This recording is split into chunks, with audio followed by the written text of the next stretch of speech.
What is up, App Nation? It is Steve P. Young, founder of appmasters.com, the place you go when you want action-packed content relating to growing your app downloads and obviously your revenues to help you build a sustainable app business. Today, I've got a phenomenal guest. I talked to him and I was like, Dan, you got to come on, share your story with us. And he was on one of our previous app audits and got to talk. And I was like, oh, these numbers are juicy. And he's got a great business that he's built. And so I said, hey, let's talk. We're going to talk all about social media influencer, how podcasting has actually changed it, and also how you can implement an affiliate marketing system. So without further ado, let me introduce the guest. His name is Dan Purcell. He is the co-founder of Get Your Marriage On.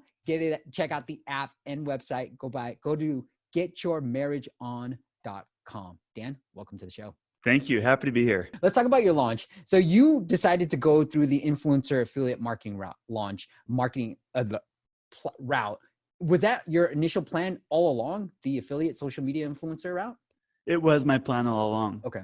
Mostly because my product is really niche. We're really going after married couples. I'm any couple of any orientation benefits from this app, but it's designed to resonate well with people that have like a more conservative or religious upbringing, that now that they're married are facing a lot of anxiety around sexuality into their marriage. So they have a lot of baggage coming in that's really hurting their ability to be really close and intimate with their spouse. How did you go about finding these influencers? Oh, they're everywhere. So in the Christian world, we found a lot of, they call them marriage ministries.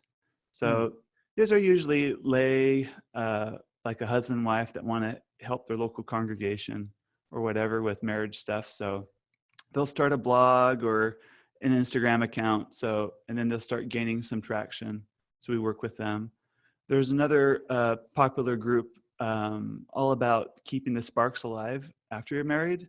So there's like date night subscription boxes. There's blogs dedicated to date ideas after you're married. And so working with them have been really effective.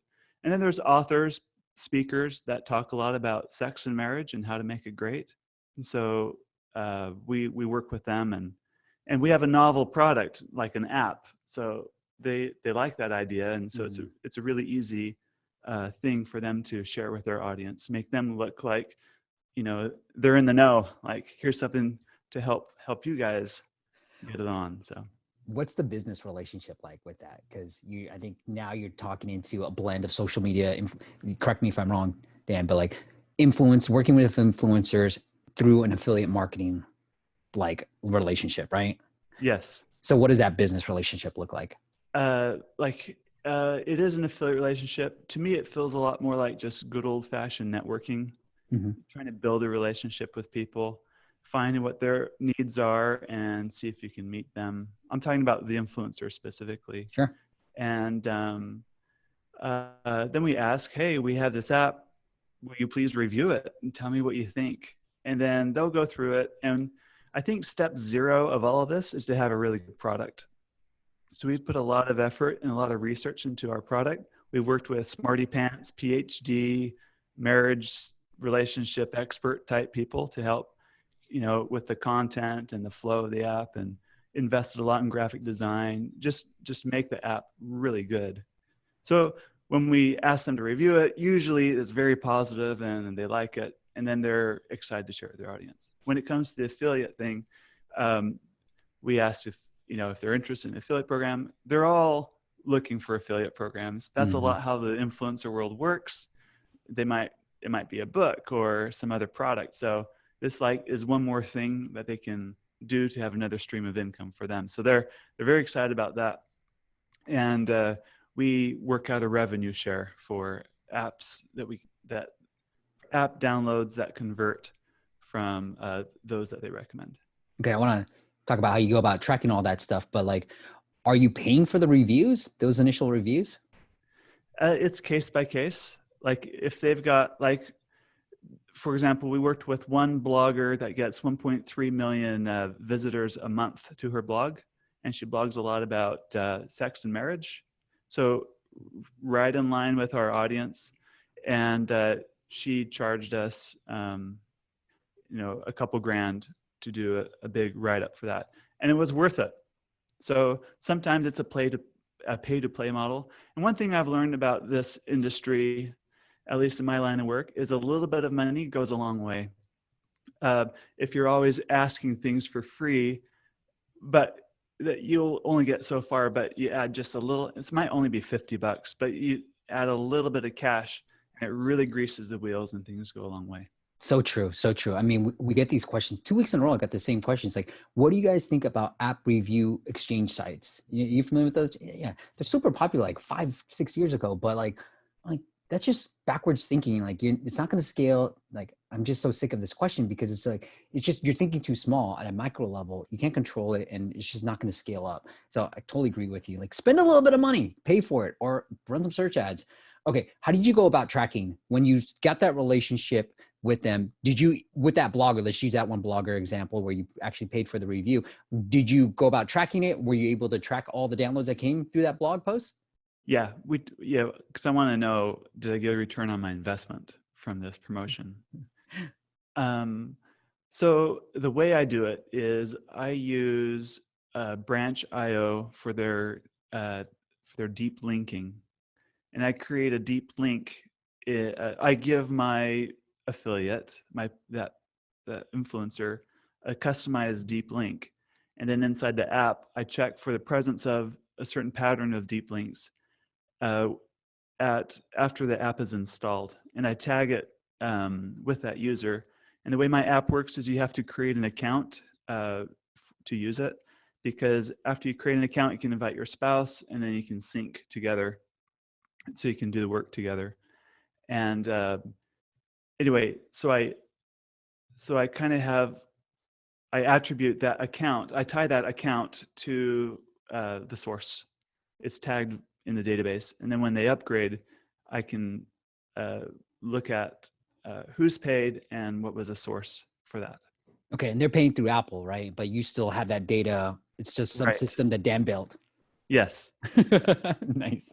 Like, It's but all Branch.io is homegrown. free, right? You're using that free service. Yeah. Yeah. Yep. For the deep link, I used Firebase's deep links first. Okay. That's also free, but I ran into some coding issues that were really hard for me to get around. So I switched to Branch, and I've been really happy with it. Did you do any fancy stuff with Branch? Because you're a developer too, where you can be like, okay, this blogger reviewed it. So, hey, welcome, Dan blog readers. Did you do any of that fancy stuff? I Branch recommends? haven't yet, but I Okay. could. But I did do one more fancy thing. I think is fancy is after you create an account, it gives you an option to share with friends or invite your spouse, and it gives each user their own custom link.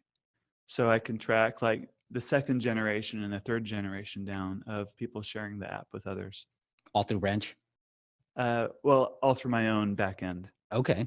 Fancy. I like it. The other thing I want, so is that all for the influencers you're using? Everybody gets a deep link from Branch, and then you kind of track it all on your own.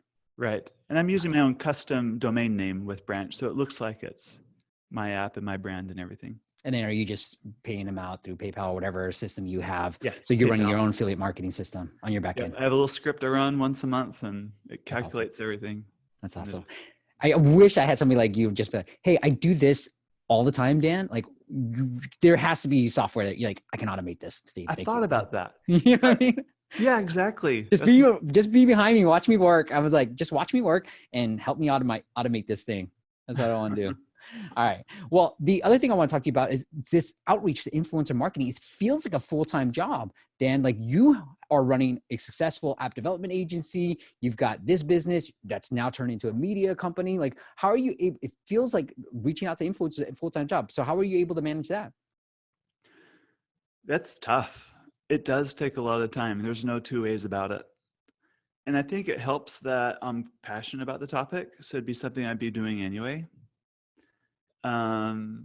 Like if I heard a really good podcast from some expert, I think like what she said was amazing, I'd want to reach out to her anyway and like say, hey, I really liked what you said. I have questions, whatever.